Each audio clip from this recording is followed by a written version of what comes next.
H.G. Wells is considered the father of modern science fiction, He wrote the very first alien invasion story in the late 1800s. I think it's one of those first things that really kind of knocked our arrogance out of us, because we were at the end of the Industrial Revolution, and it was sort of like we thought we were kings of our worlds and of nature and understood everything. And then this book kind of comes in and just sweeps all that out and shows us that we really are still these little tiny little primitive little arrogant little things. They hadn't ever even considered that this was a possibility.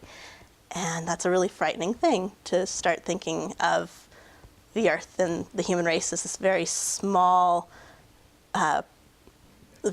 piece in this huge, huge puzzle. H.G. Wells wrote War of the Worlds originally as a series of newspaper articles. So you could look at each chapter as a separate article in the newspaper. And then he cultivated them all together and published it as a novel in 1898. I think that format that he used to initially tell the story is what lends itself so well to our documentary version, just because we're presenting it as if these were things that really occurred, and I think is very much in the spirit of what he initially set out to do. In the late 1930s, an actor, writer, producer by the name of Orson Welles, no relation to H.G. Wells, had a radio show at that time called the Mercury Theater. And what he did was he took H.G. Wells' story and he adapted it for radio in what seemed like a unique way, but he was really taking it one step further than what Wells himself had done. He started out saying we're about to present the story of War of the Worlds, and then they go into this orchestration and just carry you along like you're listening to music, and then suddenly we interrupt this program.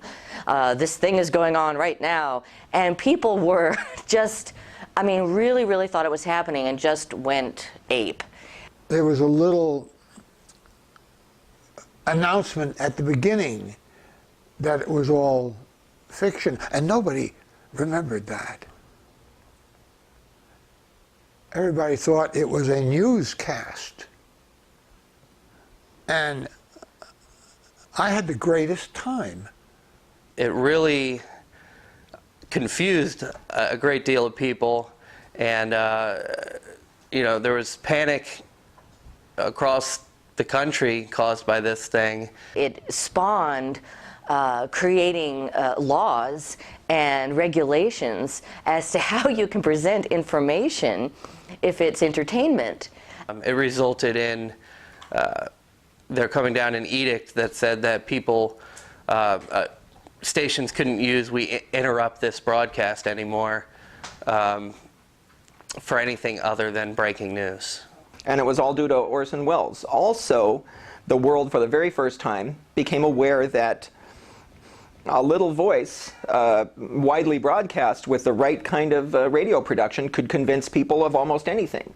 I can't think of a case where a mockumentary has been made in this way, so it's something that's basically being reported from the past. You know, it's not like some imaginary thing we're creating now, but we're creating the appearance of it having occurred 100 years ago. It was the right way to do it. It was a way that hadn't been done before, and it was it followed the same vein of when the book came out, of telling the readers, this is what I've experienced. This the H.G. Wells, Orson Welles broadcast. This is what's actually happening. And it would be like the modern day version of both those interpretations. No one else did, so we're lucky that we did first.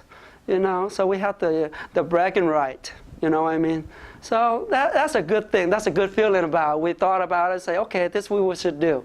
Just make a documentary of this, make it real possible. Everything just coalesced to make this very perfect telling of the story. I don't know what the future, you know, 100 years from now, 50 years from now, telling, maybe holograms or something so you can actually be in it. But right now, today, this is the absolute best way of telling this story. It's like a combination of an exciting movie in a documentary format. And yeah, I think all the things we pulled together, I've never seen anything like that in my life.